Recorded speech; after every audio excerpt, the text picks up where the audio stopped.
Hello everyone, face talk में आपका स्वागत है। आज हम जानेंगे best of best ETF according my analysis. आपके अकॉर्डिंग कुछ और भी ईटीएफ आपके अकॉर्डिंग बेस्ट हो सकता है, लेकिन जो ईटीएफ्स मैंने एनालाइज किया है उनके बेसिस पे और उनका जो रिटर्न है, उनका जो कंस्ट्रक्शन मटेरियल है, जिस बेसिस पे वो ईटीएफ कंस्ट्रक्ट किया गया है, जो स्ट्रैटेजी है, वो मुझे सबसे बेस्ट लगा। हो सकता है आपको कोई दूसरा ईटीएफ बेस्ट लगे। तो ये आप ईटीएफ देख सकते हैं। जो ईटीएफ मैं आपको बता रहा हूँ, टॉप 10 ईटीएफ है। इस टॉप 10 ईटीएफ में आपको किसी भी ईटीएफ में आपको लगे कि ये टॉप 5 का ईटीएफ टॉप 1 में होना चाहिए, उसको आप टॉप 1 में रख के आप इन्वेस्टमेंट करना चाहें कर सकते हैं। मेरे अकॉर्डिंग जो मैंने कंस्ट्रक्ट किया है, दिस इज़ टॉप 10 है और बेस्ट ईटीएफ है। तो चलिए देखते हैं ये वो कौन से टॉप 10 बेस्ट ईटीएफ है। सबसे पहले जो आता है वो है निफ्टी अल्फ़ा 50 ईटीएफ। ये जो निफ्टी अल्फ़ा 50 है, इसका construction, the way this ETF has constructed, वो मैं आपको बताता हूँ कैसे ये कंस्ट्रक्ट हुआ है। निफ्टी 50 तो आपने सुना होगा, निफ्टी सेंसेक्स तो बहुत कॉमन है, वो तो आपने सुना होगा। निफ्टी 50 का मतलब होता है कि जो इंडिया की टॉप 50 कंपनी है, वो कंपनी को निफ्टी 50 कहते हैं। यानी टॉप 50 कंपनी का मतलब मार्केट कैप के अकॉर्डिंग, जो लार्ज कैप कंपनी है, तो वो निफ्टी 50 होती है। निफ्टी अल्फ़ा 50 का मतलब होता है कि जो large cap, mid cap, small cap, ये तीनों सेक्टर में जो सबसे ज़्यादा एग्रेसिवली रिटर्न दे रहे हैं, on the basis of return, not on the basis of market cap. Nifty 50 का मतलब होता है मार्केट कैप के बेसिस पे कि इंडिया की सबसे बड़ी कंपनी है ये निफ्टी 50। लेकिन निफ्टी अल्फ़ा 50 में बड़ी कंपनी का ज़रूरी नहीं है कि बड़ी कंपनी हो, इसमें स्मॉल भी हो सकता है, इसमें मिड भी हो सकता है, इसमें लार्ज भी हो सकता है, कोई भी स्टॉक हो सकता है। बस कंडीशन ये है कि वो स्टॉक बाकी स्टॉक में से हाईएस्ट रिटर्न देने वाला स्टॉक होना चाहिए। तो मतलब समझिए कि ये वो स्टॉक्स का कॉम्बिनेशन है जो सिर्फ बेस्ट ऑफ बेस्ट रिटर्न दे रहा है। मतलब वही स्टॉक्स रहेंगे जो बेस्ट ऑफ बेस्ट रिटर्न दे रहा है, तो मतलब ये इंडेक्स तो डेफिनेटली बेटर रिटर्न देगा ही। और एक प्लस पॉइंट मैं इस ईटीएफ के बारे में बताता हूँ कि इसमें एवरी 6 मंथ इसकी चर्निंग होती है। चर्निंग का मतलब होता है कि 50 स्टॉक्स तो बेस्ट स्टॉक हम इन्होंने ले लिया, लेकिन ज़रूरी नहीं है कि ये जो 50 स्टॉक हमने लिया है ये आने वाले टाइम में भी रिटर्न दें कंसिस्टेंटली।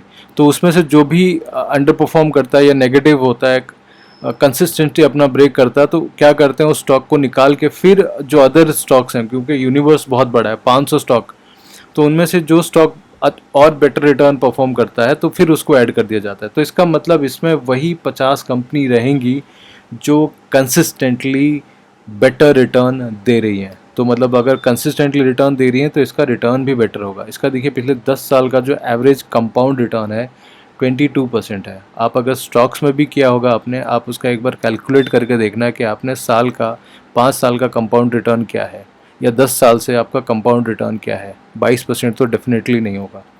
पिछले 5 साल का इसका रिटर्न देखिए 18% है, पिछले 3 साल का 30% है, 2 साल में 38% है और पिछले 1 साल में इसका नेगेटिव है। तो बेटर है कि ये अभी थोड़ा करेक्ट है, तो आप इसमें अभी एंट्री कर सकते हैं और आने वाले टाइम में ये फिर बेटर रिटर्न देगा। और ये जो ईटीएफ है, ये कोटक का निफ्टी अल्फ़ा 50 ईटीएफ है। ये आप अपने डीमैट अकाउंट से बाय कर सकते हैं, किसी भी डीमैट अकाउंट से आपको बाय कर सकते हैं।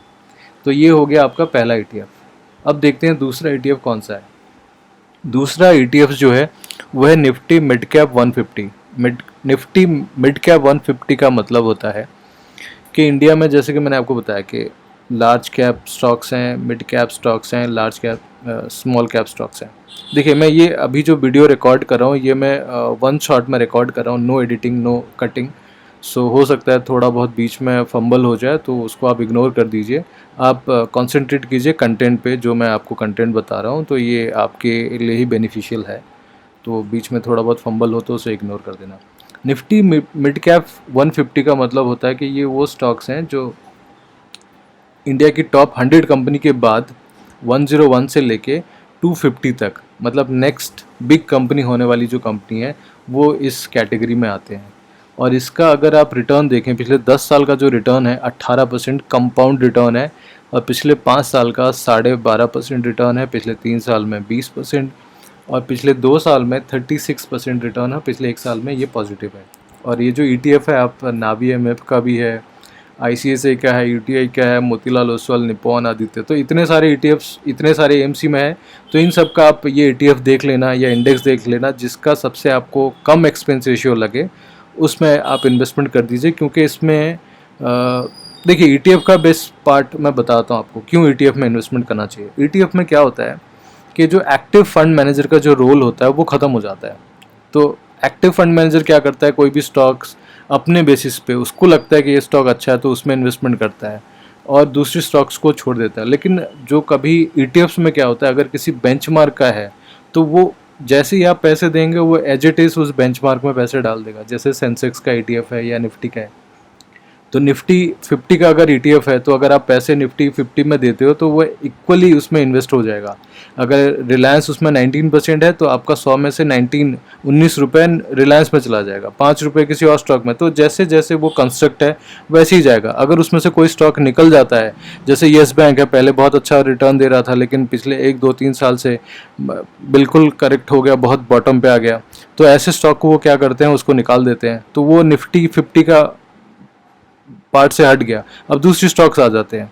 या निफ्टी मिड कैप में जो था वो हट गया तो फिर दूसरे स्टॉक आ गए। तो जो स्टॉक अंडर परफॉर्म नहीं करता वो हट जाता है और दूसरे स्टॉक आ जाते हैं और उसी में आपका फिर नेक्स्ट पैसा इन्वेस्ट होता है।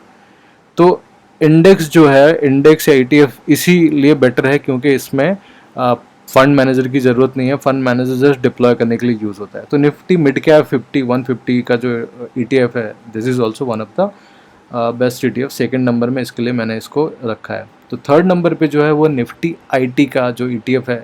निफ्टी का MF भी है, एक्टिव फंड भी है, वो अगर लें उसमें भी ले सकते हैं। लेकिन उसमें हो सकता है आने वाले टाइम में एक प्रॉब्लम ऐसा हो सकता है, निफ्टी IT में अगर आप इन्वेस्टमेंट करते हो तो उसमें प्रॉब्लम जो आएगा, मान के चलिए अभी 5,000 करोड़ या 10,000 करोड़ उसमें फ़ंड है, अगर उसके पास 50,000 करोड़ या उससे ज़्यादा पैसा हो जाएगा तो वो फिर अच्छे स्टॉक्स, जो एग्रेसिव स्टॉक हैं या जो छोटी कंपनी है IT में, उसमें इन्वेस्टमेंट नहीं कर पाएंगे।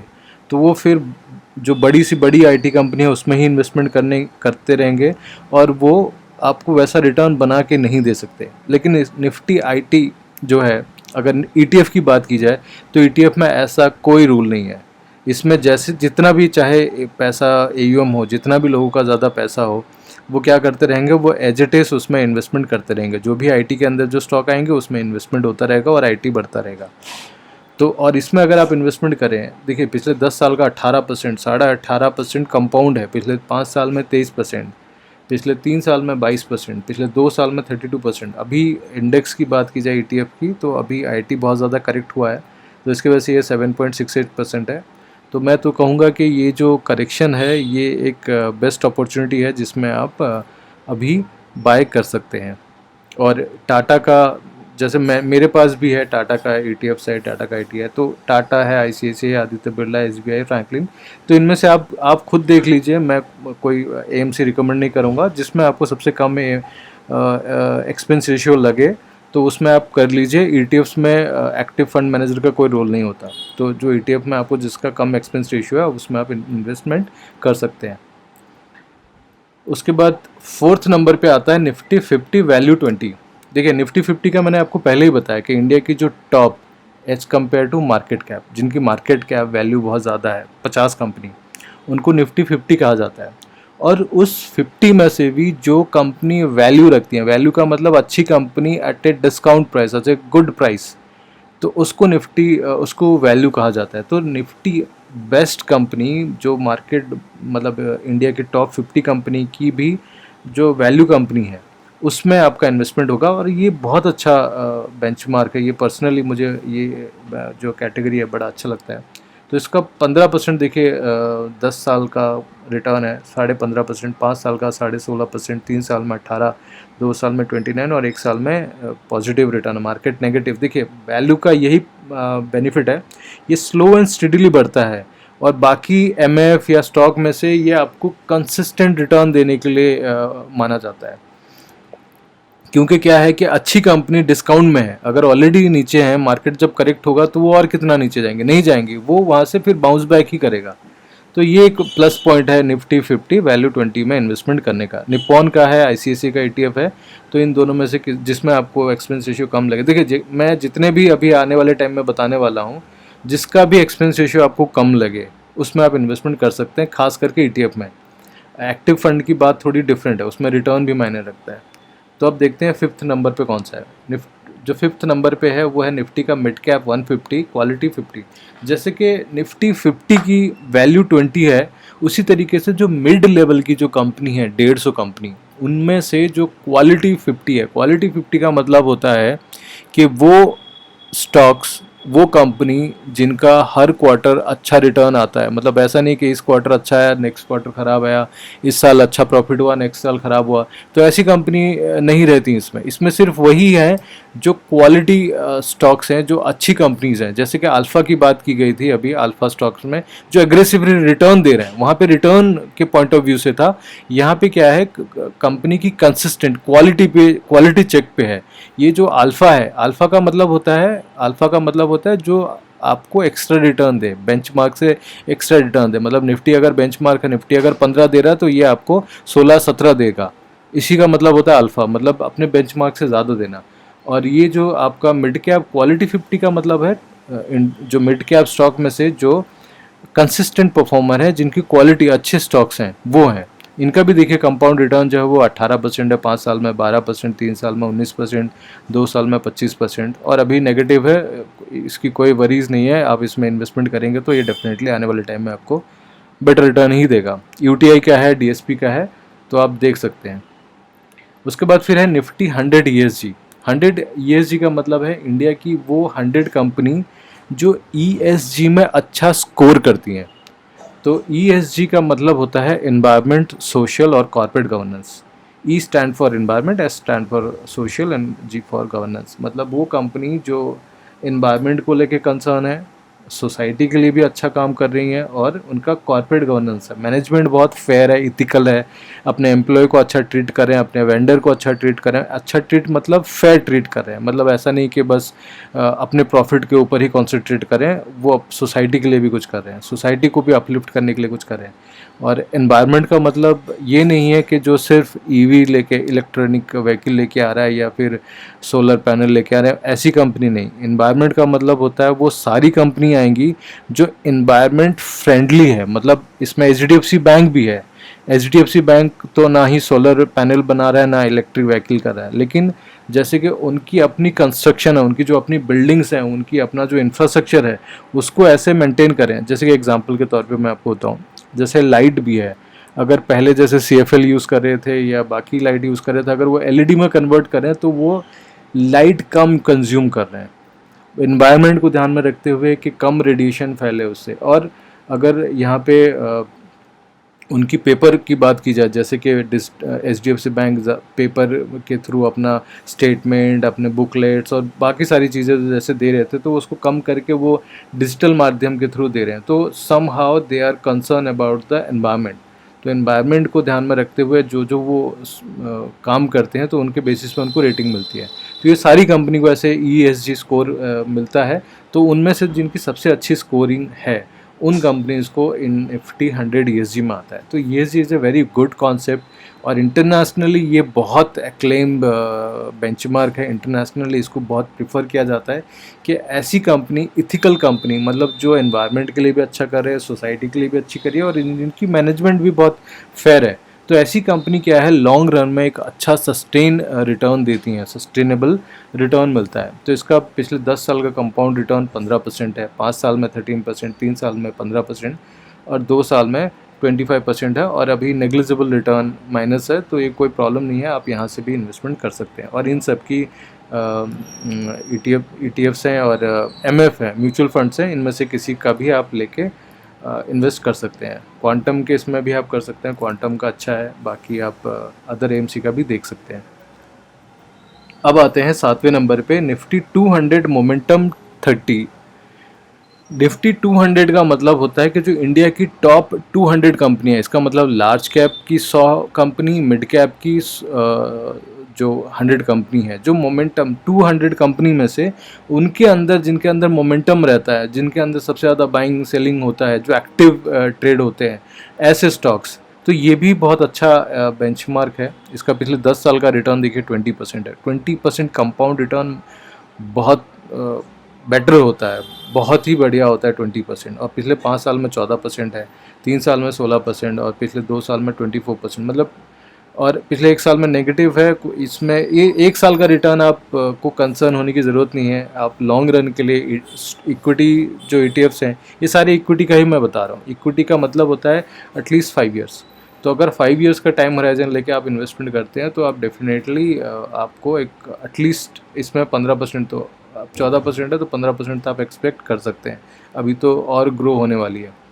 इसके बाद 8वें नंबर पे आते हैं निफ्टी 200 क्वालिटी 30। सो सेम वही निफ्टी की 200 कंपनी क्वालिटी जैसे कि हमने लास्ट टाइम देखा था, जिसमें क्वालिटी स्टॉक्स थे, अच्छी कंपनी और जिनके अंदर कंसिस्टेंट बेटर क्वालिटी के साथ जो रिटर्न दे रही हैं।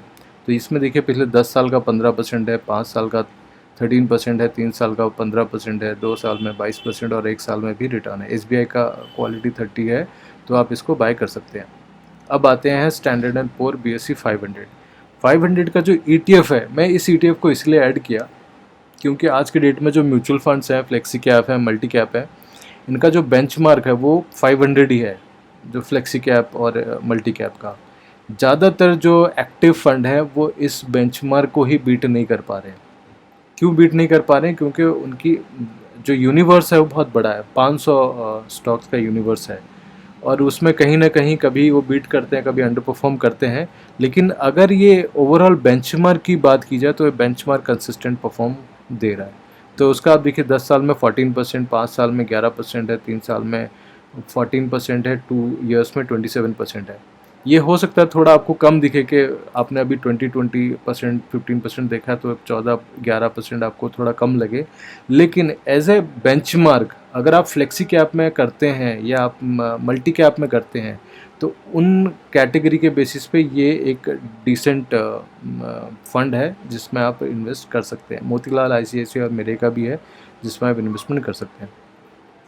अब आता है निफ्टी का इंडिया कंजम्पशन के अंदर बहुत सारी कैटेगरी आती हैं। ऑटो भी आता है, फार्मा भी आता है, इलेक्ट्रॉनिक्स के आइटम आते हैं, मतलब जो भी हम कंज्यूम करते हैं, जो भी हम बाइंग करते हैं, वो सारे प्रोडक्ट्स कैटेगरी इसमें आता है। इसका पिछले 10 साल का रिटर्न देखिए 15%, 5 साल में 11%, 3 साल में 17%, 2 साल में 22%, 1 साल में देखिए बाकी सबका नेगेटिव है, ये पॉजिटिव है। कंजम्पशन जो बेसिकली होता है वो जब मार्केट डाउन होता है तो उस टाइम में ये ज़्यादा बेटर करता है। ये और फार्मा ऐसी इंडस्ट्री हैं, कंजम्पशन और फार्मा, जब कभी स्टॉक मार्केट ज़्यादा वॉलेटाइल होता है, ज़्यादा डाउन होता है, तो ये दो ऐसे इंडेक्स हैं जो बेटर रिटर्न देते हैं। तो ये एक आपको पोर्टफोलियो बैलेंस करने के लिए आपके इन्वेस्टमेंट में होना चाहिए। तो डेफिनेटली अब मैं एक बार रिव्यू कर लेते हैं जो टॉप हमारे 10 हैं।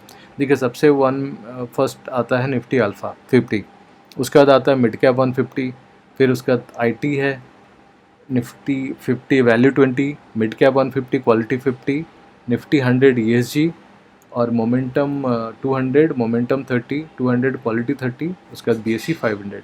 तो ये 10 ETFs हैं। इनमें से अगर आपका ऑलरेडी किसी ETFs में है तो मैं यही कहूँगा कि आप उसको स्विच मत कीजिए, उसको एज इट इज़ रहने दीजिए। अगर इसमें से कोई ETF नहीं है तो डेफिनेटली इनमें से कोई एक ETF आप देख के बाय कर सकते हैं। तो आने वाले टाइम में ये जो ETFs हैं, इंडेक्स हैं, यही आपको रिटर्न देने वाले हैं। अपने जो एक्टिव फंड हैं उनको बीट करने की पोटेंशियल यही रखते हैं, क्योंकि इनमें एक्सपेंस रेशियो भी कम होता है। इसमें AUM मतलब किसी म्यूचुअल फंड में बहुत ज़्यादा पैसे हो जाए तो उसको भी मैनेज करने में प्रॉब्लम होता है।